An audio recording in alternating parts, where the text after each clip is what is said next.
Halo semuanya, balik lagi di Ruang Aman Setara. Tempat kita ngobrol santai, tapi serius soal hal yang sering kita alami sehari-hari. Mulai dari toleransi, perundungan, sampai kesetaraan gender. Nah, di setiap episode, kita coba lihat gimana nilai-nilai Pancasila bisa diterapin secara nyata di kehidupan kita sebagai anak muda. 3 episode kali ini, kita bakal bahas satu topik yang penting banget, SDG nomor 5, kesetaraan gender. Kenapa penting? Karena meskipun banyak orang mikir topik ini udah sering dibahas, kenyataannya di lapangan masih banyak banget tantangannya. Masih ada stereotip, perundungan, bahkan kekerasan berbasis gender yang sering dianggap biasa aja. Dan yang lebih bahaya lagi, banyak dari kita nggak sadar kalau cara kita ngomong, bercanda, atau berinteraksi pun kadang bisa ngulangin pola yang sama. Makanya, lewat proyek kami, Ruang Aman Setara, kami pengen ngajak remaja buat punya ruang aman di komunitas mereka, tempat mereka bisa ngobrol, belajar, dan tumbuh bareng tanpa rasa takut dihakimi. Hari ini kita ada kedatangan tamu spesial yang bakal bantu kita ngelihat topik ini dari sisi yang sedikit berbeda. Beliau adalah Kak Alivia, mahasiswa asal Indonesia yang lagi kuliah di University of New South Wales, Australia.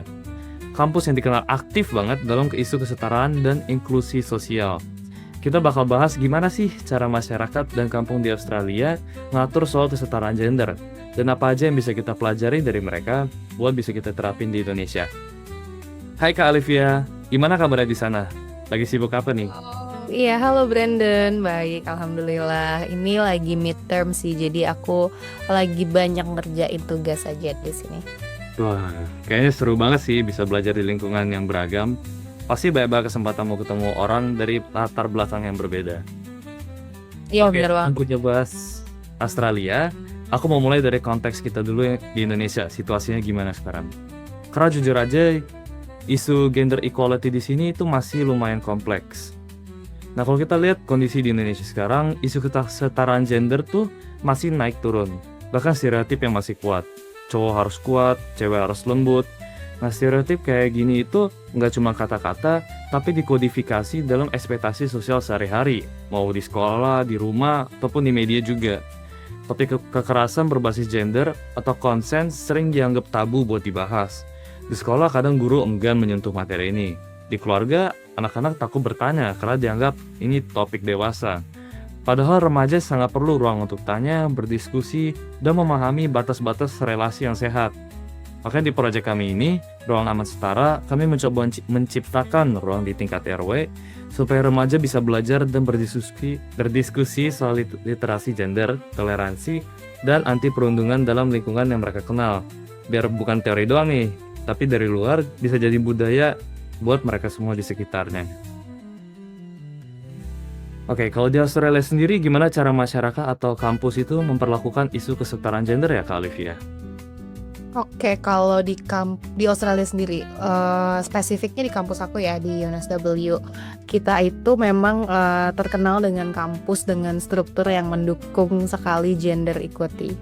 Jadi kayak yang pertama kita itu punya namanya gender equity strategy. Dia itu untuk mendorong praktik inklusif dan memastikan semua gender itu merasa dihargai dan mempunyai kesempatan yang sama. Dan kita juga di bidang STEM ada namanya SAGE Athens 1. Dia itu institusi pendidikan yang berkomitmen ke gender equity.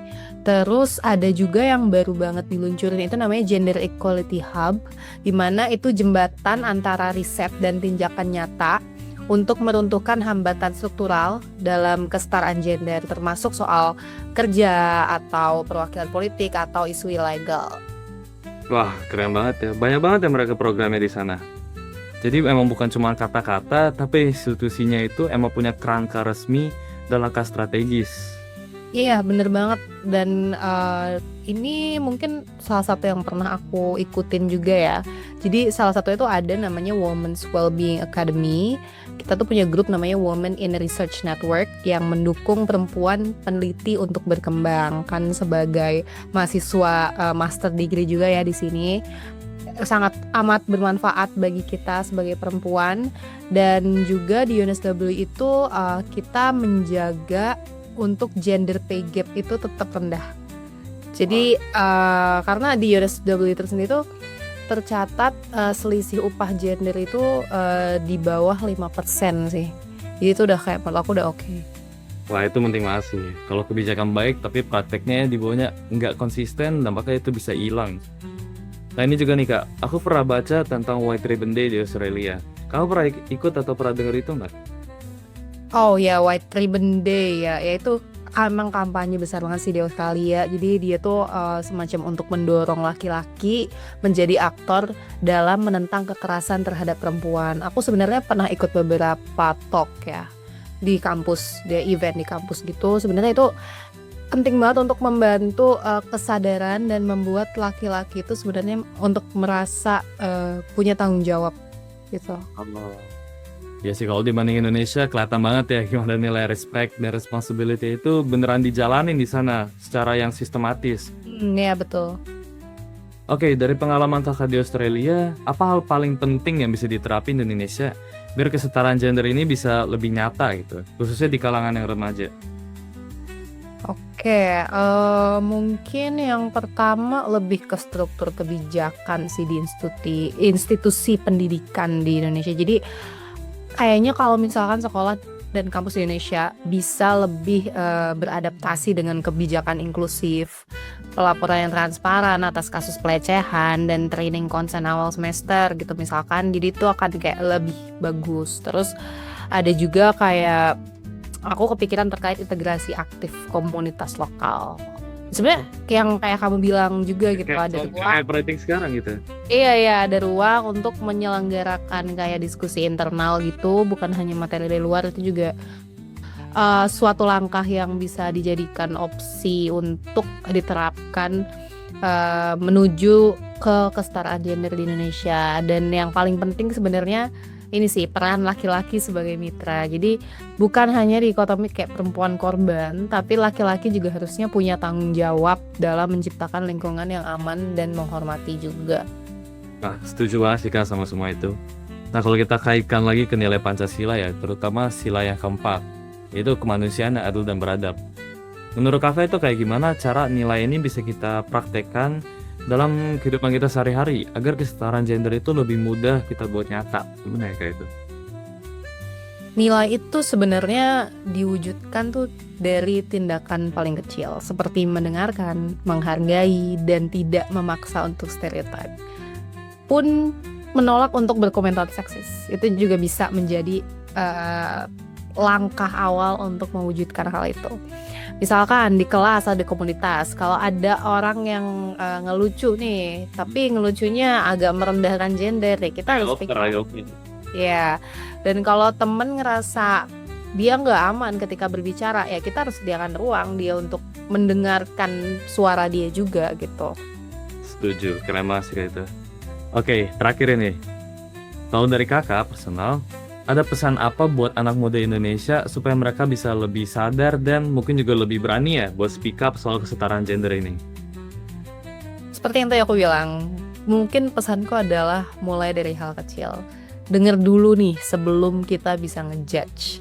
Kalau misalkan lihat teman kita nih dilecehin atau dibully, speak up aja, meski itu kecil lewat komentar atau lewat apa itu bisa menjadi sebuah dukungan untuk dia. Karena kesetaraan itu bukan soal siapa yang menang, tapi soal saling menghargai aja sih kalau menurut aku. Dan kalau kita semua bergerak, walaupun kecil, itu akan menjadi gelombang besar untuk kedepannya. Wah, keren banget. Ini insight-nya banyak banget ini dari Kak Alfia nih. Thank you banget ya Kak udah sharing hari ini. Insight-nya bener-bener nyambung sama semangat dari proyek Ruang Aman Setara kita. Semoga teman-teman yang dengar ini semua bisa mulai refleksi dan ambil langkah kecil-kecil aja buat bikin ruang aman di sekitar mereka. Iya, makasih juga ya Brandon, dan sukses selalu untuk kuliah dan proyeknya. Semoga semakin bisa bermanfaat untuk teman-teman di Indonesia juga. Amin. Oke, sampai jumpa di episode berikutnya Ruang Aman Setara. Ingat, respect starts from you.